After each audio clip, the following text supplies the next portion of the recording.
So in today's video, I wanted to talk about pride and refusing help.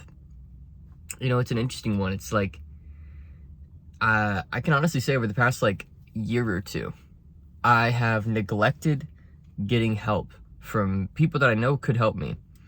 But I just was too big to ask.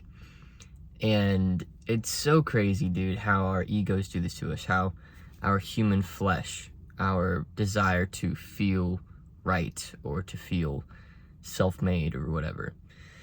And I do still think you are self-made, but I don't think anybody's self-made. I think everybody gets a lot of help along the way. It's your willingness to ask for that help and ask to be mentored and ask and make those investments and into your education and read the books and be around the people and adopt that student's mentality, that sort of beginner's mind. You know, if you can think back to when you just started entrepreneurship, and I'm talking to the existing entrepreneurs right now, to that first year when you were just soaking up all this information. And you know, there's actually a phrase for that. It's called the Zen beginner's mind. And it's the idea that you don't have any preconceived biases, you don't have any experience that you've achieved that might cause you to have an ego about the advice you're getting. You play dumb. You literally play dumb. And as you play dumb, your ego drops and you realize, wait, I actually am kind of dumb in these areas. And it's not a bad thing to be dumb in an area. You realize, wait a second, there's all kinds of room for me to grow here. Like for me, the area where I need to grow is operations in my company.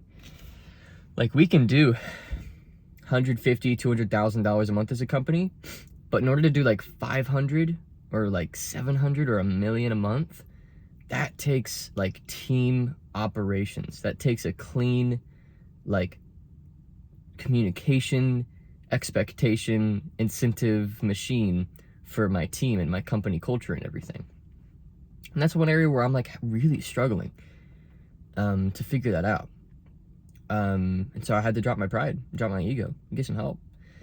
And it's crazy, when you just get help, when you just decide to get out of the way and bite the bullet and make that investment and just say, okay, I'm ready to get this help, how much it does for you. It's wild, because I haven't been a student in a long time, you know. I've been, I grew up in Indiana, dude. And in Indiana, if you make $1 million a year, you're top 0.2%, you know? And it's just, you know, you are top of the food chain. So this is also why my wife and I are moving to California in January. I want to be around wealth again. I want to be around wealth. I want to make more investments into my education again. I want to pay people for their time who are ahead of me again, and invest in those relationships again. And that process of being a student should never, ever, ever stop.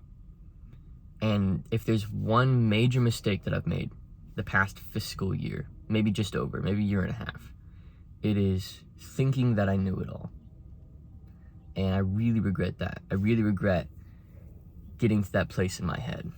It's just such a sucky place to get, because you start to realize really quickly, or you never realize how behind you're getting of the growth curve you could have had if your ego hadn't gotten in the way. And I've had a lot of awakenings recently, and I think getting married has helped a lot, because there's nothing more humbling than having somebody observe you every day, right? And they're seeing you do the things you do.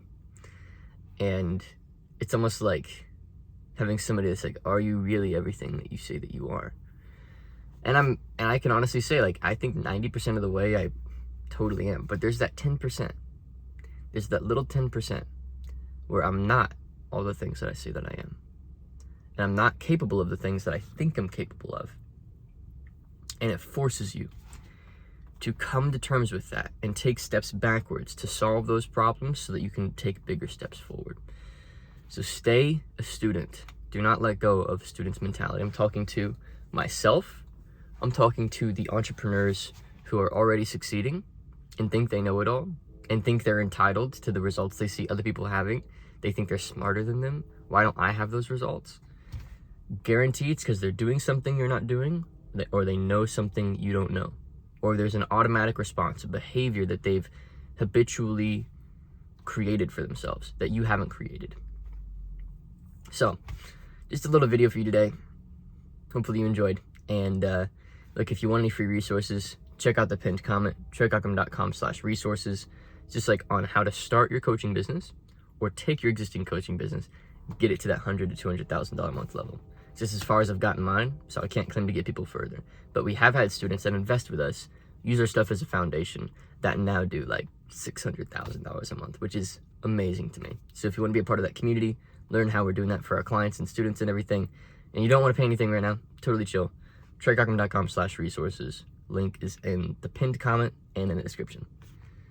Hopefully you enjoyed this video. See ya.